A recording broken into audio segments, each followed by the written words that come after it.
ధాన్యం సంగతి ఏంటి? చంద్రబాబు గారు ధాన్యం సంబంధించి ఎక్స్పోర్ట్స్ దాని గురించి మాట్లాడారు. ధాన్యం సాగును తగ్గించమని సాగు తగ్గించమని అంటున్నారు. ఆయన లాంటి పెద్ద వ్యక్తిని విమర్శించకూడదు, తినకూడదు అంటున్నారు. కానీ నేను వాస్తవాలు చెప్తాను. ఎందుకంటే ఆంధ్రప్రదేశ్ భారతదేశ వ్యవసాయ రంగంలో భారతదేశ జీడిపిలో వ్యవసాయ రంగ వాటా 13 నుంచి 14%. ఉమ్మడి ఆంధ్రప్రదేశ్ జీడిపిలో వ్యవసాయ రంగ వాటా 17 నుంచి 18%.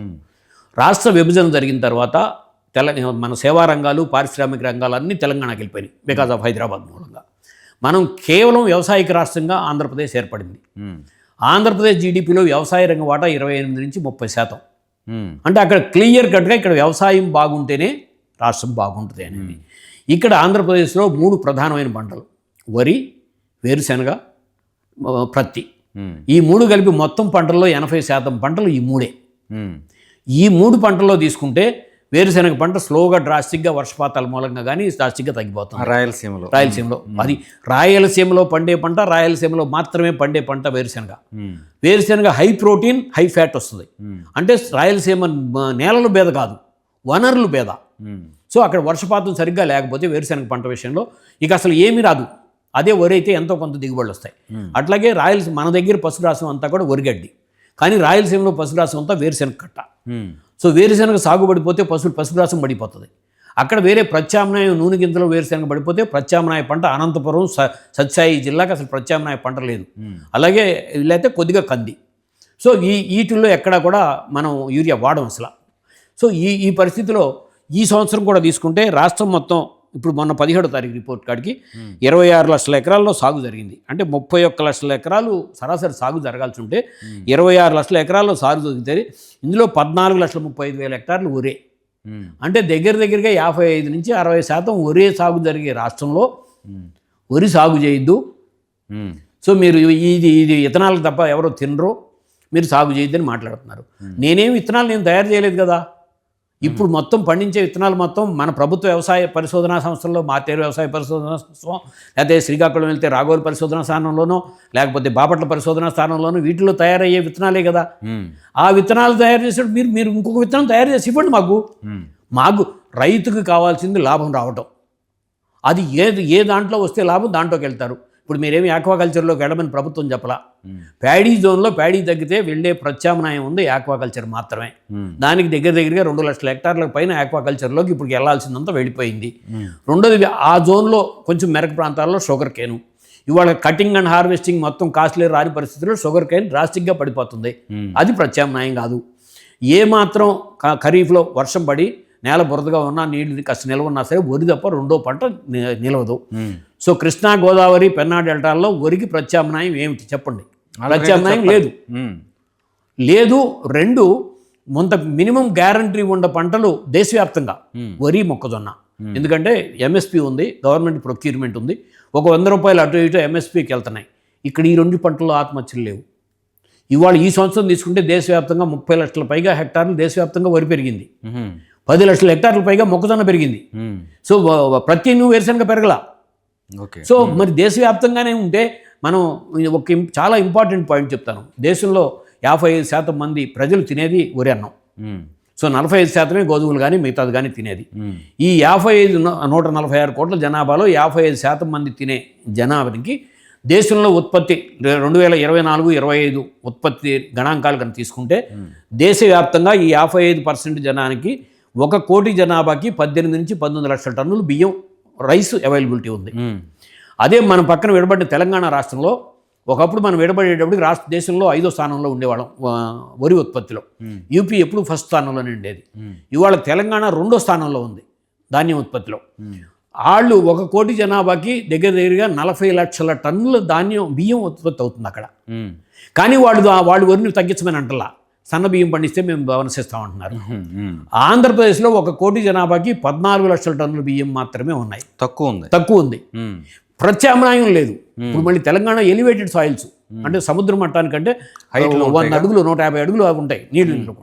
కానీ ఇక్కడ ఈ డెల్టా ప్రాంతం మొత్తం సముద్ర మట్టాన్ని నుంచి 20 అడుగుల లోపే ఉంటాయి. ఇక్కడ ఏమాత్రం తుఫాను వచ్చినా, వర్షం వచ్చినా నీళ్ళు నిలబడిపోతాయి. ఇక్కడ ఏ పంటను మనం ప్రత్యామ్నాయం ఏమందాం? మేము కూడా చెప్పాం, పైగా తినేది ఏపీలో కూడా ఎక్కువ ఎక్కువ ఉరేన్నమే. సో మనకు కావాల్సిన దానికంటే సర్ప్లస్ ఉన్నమాట నిజం, కాదని అంటలా. ఆ సర్ప్లస్ని వాళ్ళ క్రాస్ సబ్సిడీ ఇచ్చో ఇంకోటి ఇచ్చో బయటికి పంపించే మార్గం చూడాలి తప్ప ఏ పంట లేదు.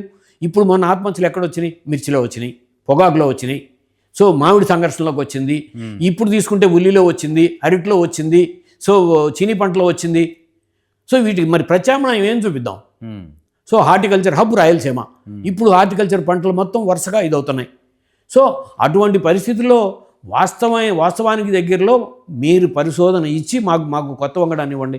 ఇవాళ దేశం అంతా కూడా తినేది బీపీటీ 5204 అనేది సోనా ముస్సోరీ రకం అండి. అది మన బాపట్లో తయారైన రకం. అది ఎప్పుడు 20 సంవత్సరాల నాడు మినీ కిట్స్లో రిలీజ్ చేసి దీనికి పెస్ట్ ఎక్కువ వస్తుంది, తట్టుకోదని చెప్పి వాళ్ళు అఫీషియల్గా రిలీజ్ చేయలేరు, డిస్కార్డెడ్ వెరైటీ కింద పక్కన పడేశారు. కానీ 4 సంవత్సరాల్లో ఎక్కడ చూసినా సరే అదే మార్కెట్లో మంచి పంట పడుతూ కన్జ్యూమర్ లైకింగ్ విపరీతంగా వచ్చేసింది. ఇవాళ హైదరాబాద్ వెళ్తే మొత్తం హైదరాబాద్ అంతా తినేది అదే సోనా ముస్సోరీనే. అదే కర్నూలు కేసీ కెనాల్ కింద పండేది అది కర్నూలు సోనా అంటాం, కానీ ఇత్తనం ఇదే. సో విదేశాలు వెళ్తే విదేశాల్లో ఇండియన్ స్టోర్స్ అన్నీ కూడా ఉండేది 5204. ఇది కాకుండా సన్న రకాలు బోల్డ్ ఉన్నాయి, కానీ ఎవరు కూడా వినియోగదారుడు దాన్ని ఒక్కదాన్ని లైక్ చేస్తున్నాడు.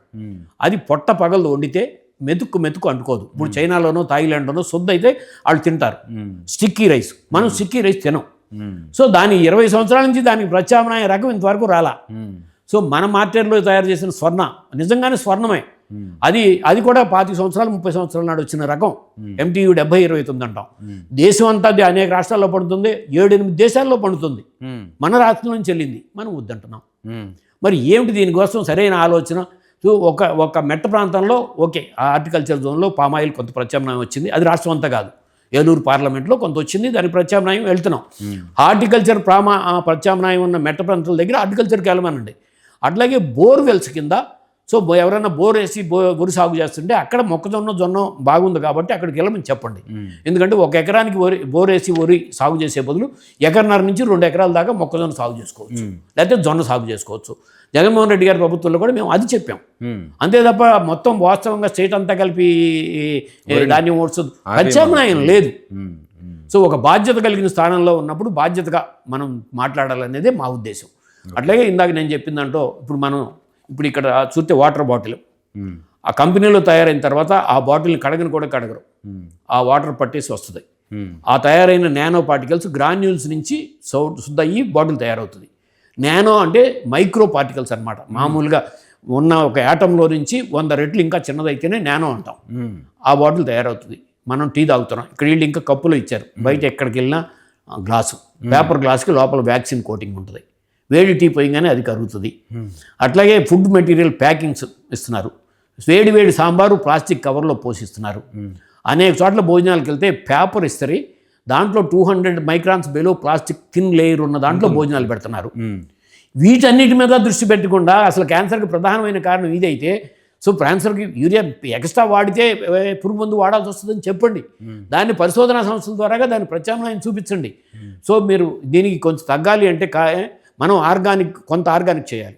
దానికి కారణం పచ్చిరొట్ట విత్తనాలు ఇవ్వాలి. మనం ఏమి ఈ రెండు సీజన్లలోనూ పచ్చిరొట్ట విత్తనాలు ఇవ్వలేదు.